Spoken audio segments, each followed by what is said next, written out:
back to Split the Party. Once again, my name is Steve Osmond. Today I actually have panelists sitting with me, Joe Codling and Seth Cole. And we are going to be talking about 5th edition Dungeons & Dragons and also the edition wars. All of the mess that came from going from 3.5 to 4th edition, them losing some of their customer base, which caused Pathfinder to become the dominant role-playing game, the #1 most popular role-playing game on the planet. And now that 5th edition is out, Wizards is trying to get their position back. They're trying to get back to #1. So, Joe, you've been playing Dungeons & Dragons. I know I've played since Basic. I've played... Yeah, I came in at 2nd edition, so Yeah. I didn't play a ton of it, but I started with 2nd edition and then quickly transitioned over to 3.0, 3.5. Played quite a bit of that. 4th dropped, and so did I a little bit. A lot of, So did everybody. and I think that's really the heart of the edition wars, is you had that transition between the editions and things. Mhm. Between 3.0 dropping, 3 years later they throw out 3.5, throw your books away, buy new ones. Oh, none of that material that you bought is good anymore because we changed just enough to fix Just some enough stuff to we make it should have so caught that during that's playtesting. all obsolete now. Yeah, and I mean, there was a big drop off too between 1st and 2nd, not that big a difference. 2nd to 3rd was a really different game. Mhm. A lot Yeah, of things changed. They changed the game A entirely. lot of people I know bought into it though. They're like, okay, we'll go with it. We'll play along. But then you go from 3.0 to 3.5 and a 3-year break. You start. I'm upset. Yeah. I gotta buy my books again. I'm irritated about this situation. And then 4th felt like such a different game. Yeah. And no one's gonna say that 3.5 wasn't. It didn't have problems. It had big, glaring, huge blow problems. But it's just. But going to 4th edition, it really did play. It played a lot like a video game. Seth, I don't actually know. So, how far back do you go in D&D? 5th edition. 5th edition? All right, well, welcome to the fold, brother. That's awesome. So you haven't played any of the previous editions? No, I have not. All right. I've sat in while people were playing once or twice, but not enough to really get to know the formatting, get to know the rules. You have played Pathfinder, though. I've played Pathfinder quite a bit, actually. So you're familiar with, that's the 3.5 rule set, the open gaming license. It's another one of the things that Wizards did that really came back and bit them in the can. Allowed everybody basically to use their rules and their stuff. Which is great because you got all kinds of amazing systems because of that. They didn't have to be licensed directly through Wizards, but they gave the farm away. Yeah, and two big publishing companies that I can think of right off the top of my head. Paizo, who makes Pathfinder, Green Ronin Publishing, who puts out supplements for a number of different books. Both of them glommed right onto that OGL, and they have made their living off of it. So you are familiar with the 3.5 edition rules. In that sense, yeah. Because if it's they're the same as Pathfinder. Pathfinder, then yes. I Pathfinder they changed things, but the changes are so small as to be almost not noticeable, and they're all positive For the changes. better, yeah. They're all positive changes. All the changes. Pathfinder is a fantastic role-playing game. I really, really enjoy it. 5th edition is better. It is. It's good to be home. I'm glad to have Dungeons & Dragons back. 5th edition is great, and you have been playing that with me. I find Pathfinder to be very rules heavy. There's a lot of behind the scenes mechanics that you've got to factor in when you're rolling damage, when you're rolling your attack, when you're rolling skill checks. And 5th edition, it cleans all that up and it makes it so simple. And it's a really good starting place for people that are just starting out like I was to just jump in and start playing. Because you don't have to worry about getting +2 from flanking, getting -3 because it's dark and you can't see the guy, being flat-footed, going against touch AC. It's literally just... All these little Did I roll a conditional 14 or modifiers higher? are gone. It's not Pathfinder, you know? Yeah, exactly. It's And they did it in 5th edition. They did it so brilliantly. They just, well, if you're standing higher than this guy, that gives you an advantage. So we're going to name this mechanic advantage. You have an advantage, which gives you advantage. Or you're at a disadvantage, so that gives you disadvantage. It makes it a lot easier when I'm game mastering it.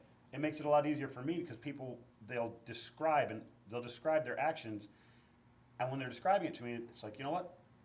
That's a very good idea, and there's no mechanical benefit to what you're choosing to do. However, the way you're doing it, it's very well described, it's very well thought out, and I feel that you would have an advantage in combat. And That's all it So takes. I'm going to give you advantage. Exactly. And it makes it lends itself more to role playing, to cinematic descriptions of things, and feeling that you're in your character. People fall in love with their characters more because they can do cool things. It's not just, I'm a fighter.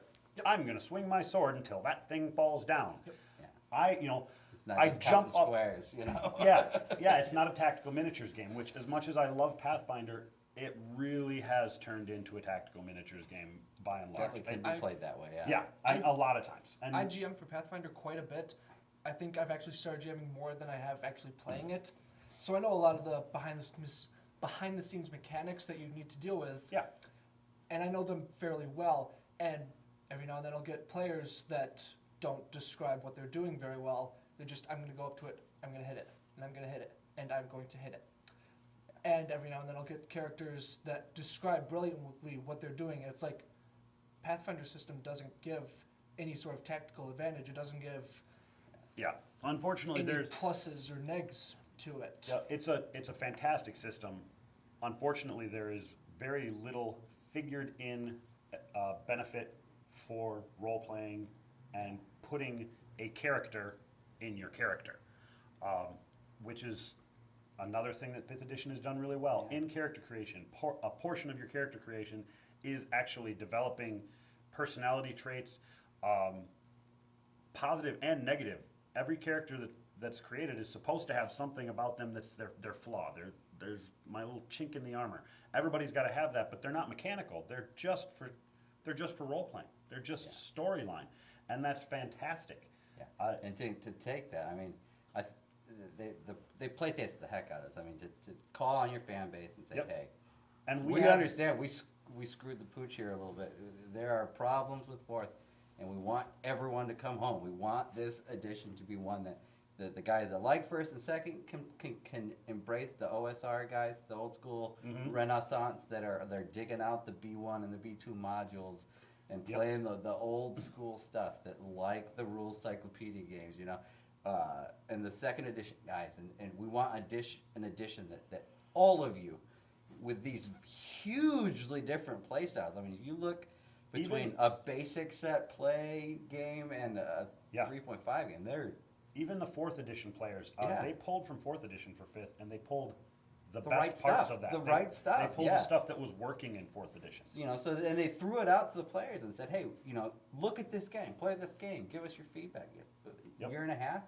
It was actually 2 years, 2 years but it of was playtest. really, really limited for the first 6 to 9 months. Gotcha. It was really, like, they kept it fairly close to the vest, and it was basically what they call in video gaming world a closed beta. Yeah. And then they opened it to an open beta for about 18 months or so. Yeah, and I remember the first time I read the playtest document, like the first set that was released and the players could get their hands on, and it was like, wow, I've got a little bit of hope that this might not suck, and I was nervous about that because it's like that I doesn't don't sound want bad. D&D to suck. D&D is what I love. D&D is what I played. It's what I grew up playing.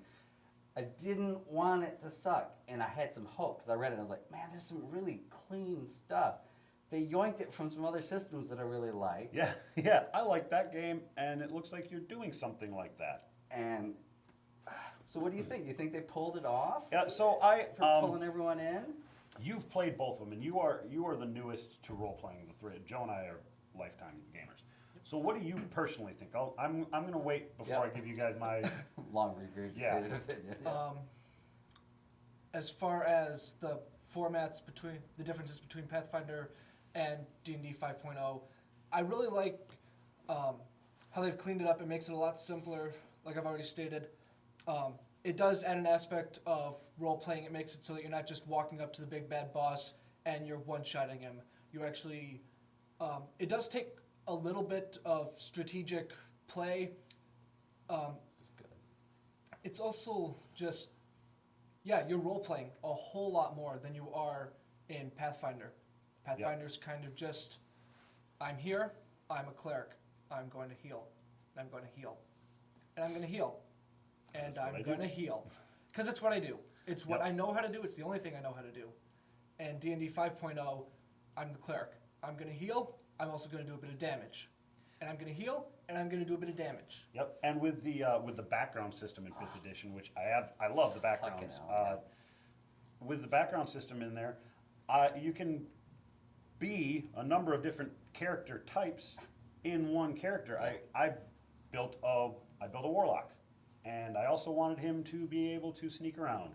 So I took the street urchin background, and now my warlock can sneak and he can steal things from people. Yeah. And those are not normally options available to that class, but they are because I took the background. That's where my character came from. Again, Once you have that the story of adventure, where your character comes from. Yeah. And my opinion, 5th edition or Pathfinder is fantastic. It's a great game, and I don't think Paizo is in any trouble whatsoever. I think they are going to figure it out because they have been making money and making this game for so long. However, 5th edition is the winner. For my money, 5th edition is the winner. I'm with you. I am absolutely, like I said earlier, it's good to be home. I'm glad to be back, and I look forward to seeing them take their spot at the top and get back to world's most popular role-playing Yeah. game. I want to see them Give me the number one worlds I again. want to play in. You Yep, got it. exactly, All and that's licenses in your big vault. that's the thing that Give I'm the them to most me. excited about. Is we've got all those worlds out there. We've got everything, and I'm looking forward to finding all of them and to seeing what they're going to do with 5th edition. It's Yeah. going to be beautiful. I can't wait. But that is all we've got, all the time we've got for today, guys. Thanks for coming in.